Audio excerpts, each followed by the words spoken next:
Agora, é o seguinte, né, você falou, o STF, né, que se torna um órgão, uma entidade política. Eu costumo dizer, Geise, o seguinte, que o STF, e digo isso com muito embasamento, Pavinato, você sabe tudo? Não, não sei, mas eu estudo mais.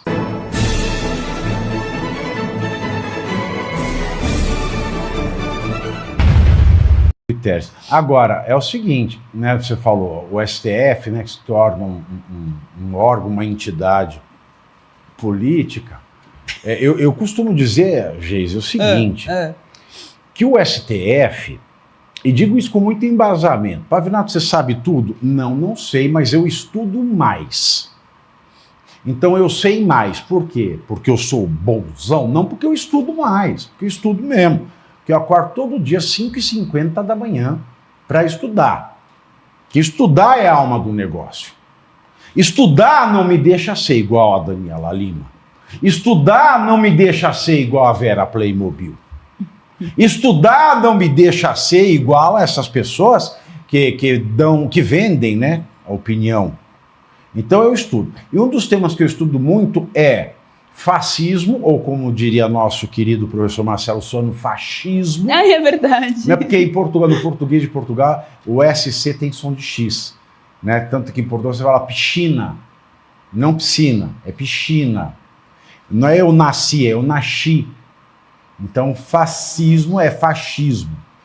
E, em especial, eu sou um dos maiores conhecedores do fascismo português, que é o fascismo de Antônio de Oliveira Salazar. Quem me conhece pessoalmente sabe até as razões pelas quais eu sou muito aprofundado nesta temática.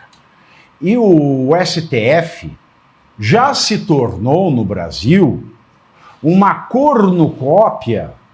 Pode me deixar com a... Ah, não, você vai colocar coisas, né? Por isso que você colocou aqui. É verdade, tá certo. Desculpe, alemão.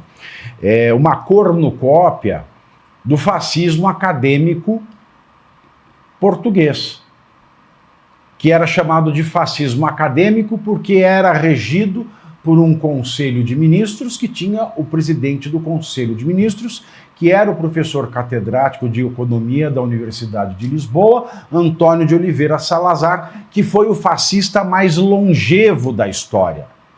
Salazar ficou no poder por quase 40 anos. Nem Hitler, nem Mussolini conseguiram ficar no poder tempo semelhante, nem chegaram à metade do domínio fascista de Salazar. Que Salazar era um catedrático à moda antiga, um sujeito muito inteligente. Então, esse fascismo acadêmico feito por um conselho de professores, esse fascismo acadêmico que criou em Portugal uma coisa absurda, que é a Constituição autoritária, esse fascismo acadêmico que fez um modelo de fascismo de quase 4 décadas, modelo, aliás, que em algumas partes inspirou Getúlio Vargas, que adotou o nome de Estado Novo para o seu governo ditatorial, porque é óbvio que o Salazar, o fascista português, o fascista de sucesso, não chamava de fascismo acadêmico o seu regime. Ele chamava de Estado Novo Salazarista, Estado Novo Português. É claro que Salazar não usava crachá de ditador. Já disse aqui, em 1958, o jornal francês de esquerda, desde sempre, Le Figaro, perguntou a Salazar: você é ditador? Ele fala: não, não é possível que eu seja um ditador. Existe um congresso em Portugal que é eleito pelo povo. Da mesma maneira que quando alguém chama o STF de tirânico, aparece Gilmar Mendes dizendo: não, é uma mentira, não existe tirania, não existe tal coisa. Ditador não usa crachá, meu filho. Então o STF se tornou a brasileira, o fascismo acadêmico sem cátedra, porque é o fascismo composto por um conselho de conselheiros sem as cátedras dos conselheiros de Portugal. Porque aqui ministro do Supremo não precisa nem ter notável saber jurídico. Basta notavelmente saber de alguma coisa que comprometa quem vai os escolher. Então nós temos no Brasil um conselho de ministros salazarista à brasileira. No Brasil nós vivemos o fascismo acadêmico sem cátedra. E se o fascismo já é uma desgraça, se o fascismo acadêmico foi uma desgraça, desgraça maior ainda é este fascismo acadêmico sem cátedra que vige no Brasil. E que nunca vai ser assumido, porque ditador não usa crachá. E esse fascismo acadêmico sem cátedra, apesar de não ousar dizer o seu nome, como todo ditador não ousa dizer que é ditador, o nosso já perdeu a vergonha na cara. De tanto invadir as competências dos outros poderes, agora ele faz não é nenhum estupro mais, é um estupro mais parafílico. Ele faz um fist fucking no Congresso. O STF hoje fez um fist fucking no Congresso. E eu falo fist fucking porque é inglês, e já que a Janja pode falar fuck you, eu falo fist fucking. Então o STF fez um fist fucking, quem não sabe o que é depois joga no Google, no Congresso. A limitação de prerrogativas de investigação da CPMI e do INSS virou o novo ponto de atrito entre o Congresso e o STF. Parlamentares do colegiado que apura fraudes no INSS têm reclamado que a comissão vem sendo burlada em seu poder de polícia por decisões do STF que favorecem investigados. Em outras palavras, a comissão se tornou comichão. Eles não têm nada mais do que pruridos hoje, né? Alguns investigados têm se utilizado do habeas corpus, impetrados no Supremo, para não comparecerem ou não serem obrigados a falar na CPMI. O lobista careca do INSS, conhecido como careca do INSS, e Maurício Camisotti, por exemplo, foram beneficiados por decisões do STF que lhes permitiu não ir à CPMI. O mesmo se diga, o alemão não colocou aqui no meu TP, mas eu acrescento, é o caso do advogado Nelson Williams. O Nelson Williams, para quem não sabe, é um advogado sem talento técnico e jurídico, para quem o conhece, mas que mesmo assim se tornou advogado ostentação. Advogado ostentação na época em que o PT controlava o Banco do Brasil. E ele, o advogado ostentação, começou a ostentar justamente numa época em que ele passou a ser o advogado responsável pelo litigioso do Banco do Brasil. E vale destacar que o Banco do Brasil nunca perdeu tanta ação no litigioso nesta época. E vale lembrar também que nas festas de final de ano, festas nababescas, Geisiane, festas assim com Ivete Sangalo e Bruno Marrone na mesma noite, sempre havia uma presença muito ilustre, que é a do ministro Cristiano Zanin Martins. Alguém me contou? Não, eu vi. Eu costumo estar nos lugares em que as pessoas não querem que eu esteja, como no Gilmar Palusa.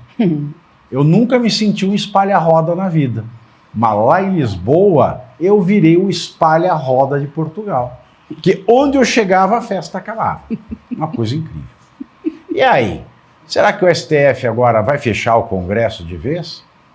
Olha, é interessante porque esse passado dele é pouco divulgado, viu, Pavinato? O que me impressiona bastante, porque é exatamente isso, né? É o advogado ostentação, conhecido por ser bastante articulista e que protagonizou aquela cena completamente ridícula na semana passada, dizendo que ele não sabia se ele ia ou não se equivocar. Vai que ele se equivoca ali no meio da declaração dele e ele não assina, portanto, ali o termo dizendo que vai dizer somente a verdade numa investigação. É interessante isso, é interessante como os investigados possuem possuem castas no nosso país, né? Ele pode se negar, tem ali todo o faro, evidentemente, mirando para ele, mas ele pode se negar a prestar ali esclarecimentos também por conta da própria Constituição, né? Você não pode produzir prova, você tem o direito, aliás, de não produzir prova contra si mesmo, mas é interessante porque isso, ao meu ver, é de interesse público. Então, se tem ali as evidências, ele tem que ir lá, tem que falar e acabou. Mas ficou por isso mesmo, a CPMI tem ali uma parte que é um pouco direitista, mas o negócio está bem bagunçado, está bem atabalhoado, justamente por conta de todas as outras coisas que está acontecendo no nosso país, e tem o histórico do nosso país, o histórico que sempre dá em pizza, fora o careca da INSS. Tem o irmão do Lula também, né, que está nessa expectativa se ele vai ou não. O Frei Chico, que não é Frei, né, é um Frei fake news, ele não é Frei, na verdade, não é nada, não é padre, não é nada, mas tem o apelido de Frei Chico, está ali naquela expectativa se ele vai ou não depor na CPMI. A família Nós é boa. temos um Frei Chico que não é Frei, a família é boa. Um inocente que não é inocente. Isso mesmo. Exatamente isso. Deixa a família eu ficar é ótima. quieto que eu ia continuar na história. Não fala da esposa, não fala. Não vou falar de esporro nenhum. Da esposa. Eu não sei o que você está falando. Senhor, perdoe essa gente, eles não sabem o que falam. Aliás, você já deu like nessa live? Eu nem pedi like hoje. Deixa o seu joinha, hein? Cara de pau. Eita, amor, cara de pau. Deixa o joinha, compartilha aí e comenta. Mas é isso, CPMI tem histórico de... Tanto CPI quanto CPMI tem histórico de pizza no nosso país. A gente sabe que eles fazem um grandíssimo lobby. E esse momento ainda é o momento que estão acontecendo muitas coisas no Congresso. Essa pressão toda em cima do Gumod, Davi Alcolumbre, essa coisa toda de PL, de não tem PL, tem PL, é PL da anistia, PL da dosimetria, enfim. Tem outros fatores que, infelizmente, acabaram dando uma abafada ali. Tem PL ou não tem PL? Então, o que está acontecendo ali? Você vai na balada e pergunta, tem pele ou não tem pele? As despesas do Brasil com o judiciário somaram... E você aí já está preparado para ter todos os argumentos para dizer que Marx não foi um cara legal, para dizer que o comunismo não é um lugar para diversidade, para desmontar essa grande fake news histórica da esquerda, que é repetida por nossos professores de história, de geografia, de sociologia, que é repetida nas universidades, que é repetida nos livros. Está preparado para dizer por que Marx não era um cara legal e por que todo marxista raiz também não é, e por que o comunismo é terrível? Você já leu nos Anais de Marx? Pois é, aqui nesse livro você vai encontrar tudo o que você precisa saber para responder aquele sabichão que diz que Marx é um cara legal, pois não é. Leia agora, nos Anais de Marx, a trolha do comunismo transviado para encaçapar idiotas. À venda em todas as livrarias do Brasil, pelo site ou nas lojas físicas. Não deixe de ler.